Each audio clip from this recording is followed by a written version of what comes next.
Well, hello everyone, and welcome back to another Winmore TV lockdown chat. This time we've got the former champion of the world, the Viking, Andy Fordham. Andy, first of all, how are you keeping? I'm doing really well, James. I mean, when compared to what I was like in hospital, which was quite a scary time, to be honest, I'm probably about 90% better now. I say we saw all the headlines, and obviously it was a major thing you went through, and recovery is going well. Very well, yeah. It was a blocked bowel, and I mean, I was in there and without being sort of rude. I mean, there was nothing coming out at all. And then when it finally started to go, it weren't nice. The people, I'll tell you honestly, the people in the hospital they are just unbelievable. You can't praise them enough, mate.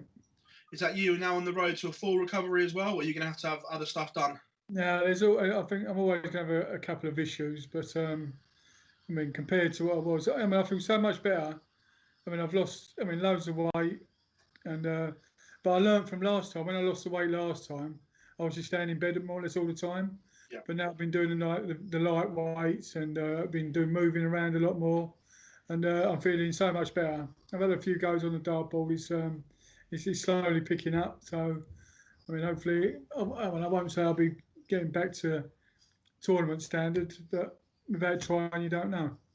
No, definitely. And moving forward, do you hope that one day that those big TV stages are there for you? Is that the ultimate dream on the horizon?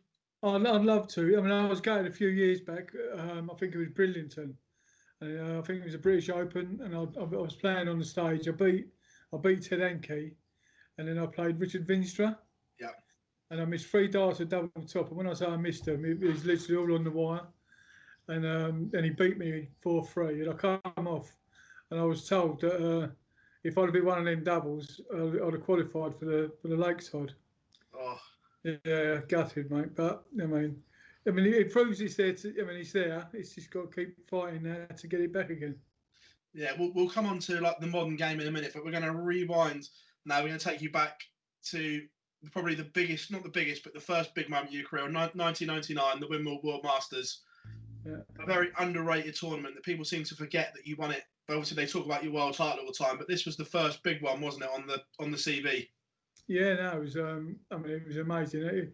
I've always, I mean, from when the moment I saw the trophy, I always wanted it, and I got close a few times, got to a few semi-finals and that, and then I mean, when to get there and actually win it, it was brilliant. I mean, I loved it. Yeah, as I say, did that give you the confidence to then go on and win the Lakeside title, knowing that you'd got over the line in one of the big tournaments? Unfortunately, I'm not one of them confident sort of people. When you hear people talk and they go, "Oh, I've got this fun in this round. I'll beat him, and then I'll beat him, and then I'm in the semi-final." I mean, and you say, "How'd you get on?" They say, "I lost in the first round." I mean, I just take every game as it comes, and to me, I mean, all the opponents are just hard opponents. It doesn't matter who you're playing, and I don't. It might sound strange, but I don't go up there thinking I'm going to beat them. I just go and play my game. Then on to 2004. From the quarter final onwards, you didn't do it by half, did you? When I was looking at it, Daryl Fitton 5-4 in the quarterfinals, and not many people talk about that game, do they? Now, as it happens, I watched it a little while ago. Obviously, you got a lot of time on your hands at the moment, and I've been watching some of them. And I mean, Daryl, I'd say, well, Daryl is my best mate in the darts. He's just one of the nicest fellas you could ever wish to meet, and brilliant, brilliant player. He's got better as he's gone on. He's playing tremendously, and it was just a great game. I mean, the sort of friendship up there, it was just, I mean, it was brilliant. You couldn't, I, if he'd have won, I wouldn't have been that gutted. Yeah. Then on to the semi final, you against the great Raymond van Barneveld, and Yeah. again, another last set shootout. I know they said I weren't fit enough to win it, didn't they? Um, I just, I think it was 5-3 down, and you get to the stage where, I mean, I remember standing there one time and thinking, well, another semi-final. There's a lot of people like to have achieved. I mean that, and I think, I mean, we had the break and it come out, and to say you're expecting to lose is probably the wrong way of putting it, but against a player like Raymond, you've got to win three sets on the trot. It's not the easiest thing in the world, but the atmosphere was just unbelievable. I mean, I've definitely watched that one a few times. And then moving on to the final, it's Merv King in the final. But before you start, knowing that you've come through 2 tough examinations in the quarters and semis, did you feel maybe battle ready and a bit more ready than he was? Because looking at the results, he breezed through his quarter final and semi final. To be honest, I don't really take a lot of notice of the other people's games. I mean, it doesn't really matter. You go and play your game, and if you're playing well, they've got to play well to beat you. I mean, what he's done, he's done. I mean, but I mean, I felt really good. I was. I mean, obviously, my confidence was good then. I mean, because I've beaten obviously them players, and you go up there. I mean, you do want to enjoy it, but obviously you want to enjoy it by winning as well. And it was just again, it was. I mean, the support I got was just phenomenal, absolutely phenomenal. And then to go on and win it, it was just, well, I mean, it's hard to explain. Can you still remember that moment when you realised that you were the champion of the world? Not really. Unfortunately, people know that. I mean, I like to drink. And I'll be very honest with you, Phil. I don't remember leaving the hotel. I don't remember going in the venue. I don't remember going on the stage. I really, honestly, I swear to you, I don't remember having a break. I read in the newspaper, he said he had a break, and one player went on a dartboard, and the other player sat down with a couple of brandies and a couple of bowls of pills. But I know Merv don't drink that, so I knew that was me. Is that a slight regret that you don't remember the greatest moment of your career? Yeah, probably, yeah. I mean, I mean, I have watched it. It looks like I had a great time. I mean, but no, yeah, it is. I mean, well, I wrote a book and I had to read, I had to watch the video to sort of get some of the memories back from that, which is it is a shame, yeah. Then later on in that year, you were offered the showcase game against Phil Taylor, world champion against world champion. Was that an easy decision to make to play that game, or was it a lot of thought going into it before you got to it? A lot of people try to talk me out of it. I mean, in the end, I wouldn't tell people. I mean, I mentioned it to a few people, and I was obviously against it. But then I thought, I ain't going to say nothing to them until it's done. Once I've signed the deal and that. And in one way, I didn't really have a lot to lose. I mean, Phil, I mean, you've got to be from another player not to realise what a player he was, and I've seen him on the exhibition circuit, and he still is. Yeah. And so everyone's expecting me to lose, and the money was, I mean, it was a great sum of money for me to play for. So, and unfortunately, I mean, what happened in the end happened. But when I look back at it, when you look at it like that, he didn't really beat me, did he? Because we didn't finish.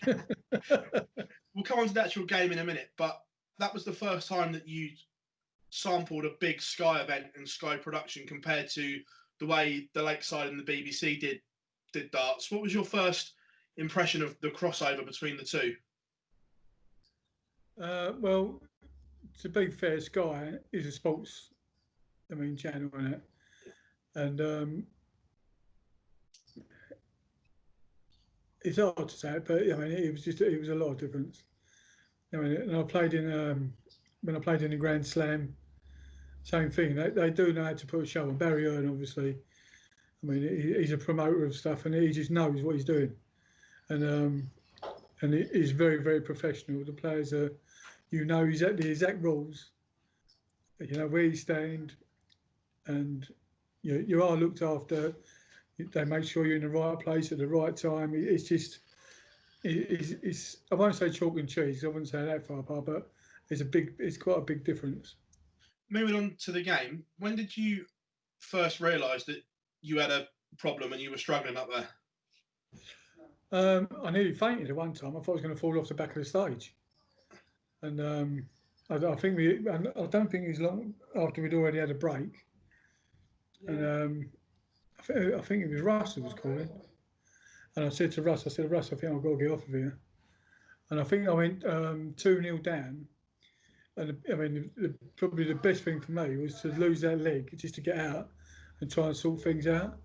But I mean, when you're up there playing and you're a fighter, I mean, I think I come back to 2-2, you know, and it was, and I was just getting so hot. I mean, unfortunately, I mean, the Celtics Tavern, a great venue, but the ceilings were very low. Yeah, And I was just getting hotter and hotter. Well, I have watched that back.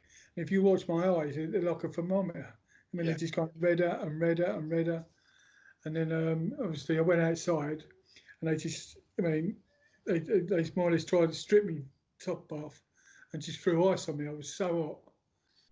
And then they made the decision, obviously, to cancel it. And then to go to the hospital, and they said about phoning an ambulance. And I don't, there's not a lot of people know this, but I said, no, it's all right. My mate, Steve, I said, he'll take me. So we was going to go to the hospital. And as I got in the car, I split the backside of my trousers right from the crutch right at the back. So I said, right, you can forget the hospital. And this is how, I mean, stupid I was at the time when I was drinking. We went back to my pub, which was just over the bridge, straight there. And I sat at the bar, because by the time then I'd cooled down, felt a lot better. And I'm sitting at the bar, watching a replay on the telly, having a drink. Bad. I mean, you look back at it, I mean, it was just pathetic, really. It was just one of the stupidest things I did. But at the time, you don't feel like you're doing anything wrong. From that moment, when did you know that you had serious health issues as well? Obviously, because from there it sort of like spiraled a little bit, didn't it? Yeah, but I didn't. I just thought I was just getting really unfit. I mean, I went to Tenerife just before the championship, the world championship that I couldn't play, and I was walking so far, and I just had to sit down. And honestly, I just thought, oh, I've got to get myself fitter here. So I'm trying to walk for, and it's just happening all the time. I got home, we went to the lakeside, and literally the toilet's, I mean, 3 foot away. Yeah. I was waking up, going to the toilet, and by the time I sat in the toilet, I could hardly breathe. And so, I mean, it took me, when the day I was supposed to play, I was walking over the venue, and I probably had about 5 stops to the venue. I got in the venue, and I probably stopped about 4 times walking around, because they wouldn't let me in the back door, so I had to go in the venue. And stupidly enough, I mean, by the bar, people coming up, and I'm going, "Oh, quick, get us a brandy," thinking it's going to help me. And then I went out the back, and I just looked at Sam Hawkins, and I looked at him, and I said, "Sam," I said, "I can't do this." And they thought I was having a heart attack or something. And when they finally got me to the hospital, what it was, I had so much fluid, it had crushed one of my lungs, so I wasn't getting any air. And they tried to drain it. They had to put a big needle in my back to try and drain some of the fluid, but the needle wasn't long enough to get to the fluid. But they put a bag on the side, started draining it. I mean, when the day they put that in, it was the best night's sleep I'd had for ages. But as I say, I was just, with the drink, I didn't think I was doing anything wrong. I just thought I was really unfit.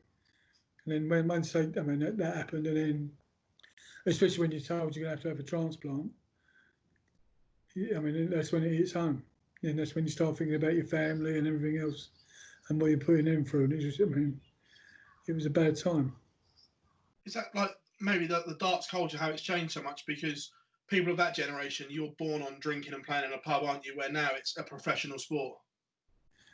Yeah, I mean, it bugs me in a little way, because I mean, there are some players that pretend they don't drink, and they do. Which, I mean, I was just one of them honest people. I mean, I drunk. I mean, but I drank too much. If I'd have just done it at a proper normal person's pace, I mean, I'd probably still be going out for beer here and there. But I don't think there's nothing wrong with having a couple of beers just to settle yourself down. And but the game now, it's just gone mental. You know, I mean, and it's great. Some of the young players coming through with the confidence, and a lot of them don't drink. I'll give them their due, and with the confidence they've got drinking, I mean, I'll clap my hands. 2009 made the switch, playing your first PDC event as well. Was that a tough decision to make the switch, or was it a fairly easy one? The way the BDO was in a slow decline. It was the wrong decision at the time, because my game was nowhere near good enough. Nowhere near good enough. My confidence was rock bottom, and then it just even went further down. I mean, it got to the stage I was going on over there on a Saturday. I was getting a paper, seeing what was on about 2 o'clock, because I knew I'd be back in the hotel to watch it. I mean, I mean, it was the wrong time. I needed to carry on playing in the BDO, which bad, I mean, but there was easier players to play there that hopefully I could play them and maybe build my confidence up, because the PDC was just too strong. I mean, it was there's very, very little amount of players that were probably there because they had the money, they could do it. If you understand what I mean. Yeah. So I'm guessing when you made this decision to go back to the BDO, that was a fairly easy decision to make. Yeah, I mean, and the PDC, you can win a hell of a lot of money, but it does cost a lot of money. And when you're going out first round every tournament, you're not earning no money. As you say, it did make it very easy. Yeah. 2015, the Grand Slam opportunity came, and I know you talked about the professionalism and everything like that, but just playing in the Grand Slam, what was that like in Wolverhampton? Unbelievable. I mean, the qualifiers up in Hull.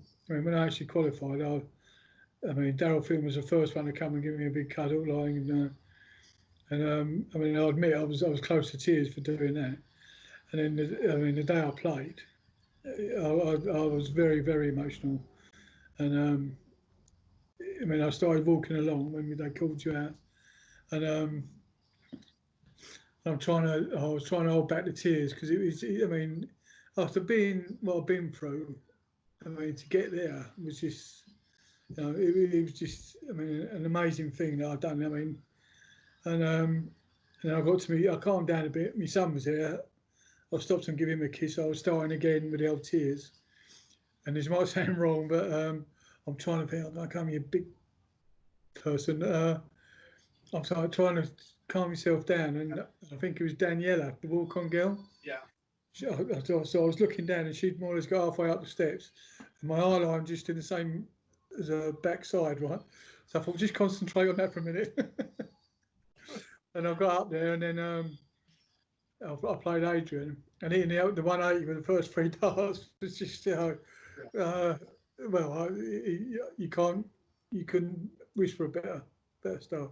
Again, the crowd was just unbelievable. I mean, I loved it. I loved every minute of it.